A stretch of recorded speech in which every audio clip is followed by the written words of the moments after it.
মাত্র ১৫ দিনের ব্যবধানে তিস্তা নদীর ভয়াবহ ভাঙনে কুড়িগ্রামের নদী গর্ভে বিলীন হয়েছে ১৯টি বসতবাড়ি। ভাঙনের মুখে রয়েছে আরও ২ শতাধিক বাড়ি, একটি সরকারি প্রাথমিক বিদ্যালয় ও ২টি মসজিদ। দ্রুত জিও ব্যাগ ফেলে নদী ভাঙন রোধের দাবি জানিয়েছেন স্থানীয়রা।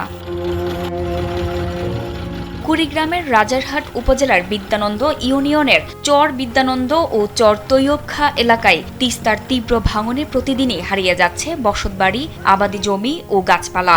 নদ নদীর পানি কমতে শুরু করায় কুড়িগ্রাম জেলার ১৬টি নদ নদীতেও নতুন করে ভাঙন দেখা দিয়েছে।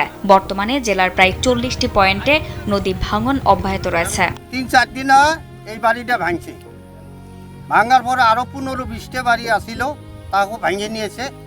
আমরা খুব একটা অসুবিধা আছি।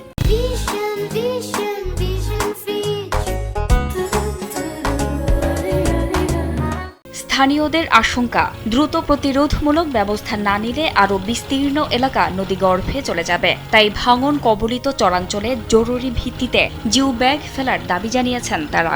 সাইডে গাছ গোছালি, পাট ধান বিছন যারা ফেলাইছে এগুলো সব ভাঙিয়ে নিয়ে চলে যাচ্ছে। নদী যদি ভাঙ্গিয়ে আমরা বসত বাড়ি ভাঙ্গি যায়, তাহলে আমরা থাকবো কোথায়, যাবো কোথায় আমরা বাচ্চা কাচ্চা নিয়ে? ঝুঁকিপূর্ণ এলাকায় অগ্রাধিকার ভিত্তিতে জিও ব্যাগ ডাম্পিং এর মাধ্যমে ভাঙন রোধের চেষ্টা করছে বলে জানিয়েছে পানি উন্নয়ন বোর্ড। আমাদের নদী ভাঙন রোধকল্পে আমাদের জিও ব্যাগ সরবরাহ নেওয়া আছে।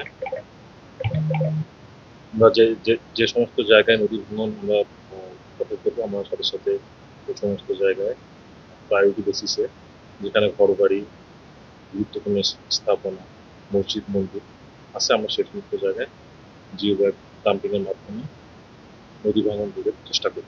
পানি নামলেও থামছে না তিস্তার ভাঙন। প্রতিদিনই নতুন নতুন এলাকা ঝুঁকির মুখে পড়ছে। স্থানীয়দের আশঙ্কা, দ্রুত কার্যকর ব্যবস্থা না নিলে আরও বহু বসতবাড়ি, শিক্ষা প্রতিষ্ঠান ও ধর্মীয় স্থাপনা নদীগর্ভে বিলীন হবে। জানাতুল ফেরদৌস, কালবেলা।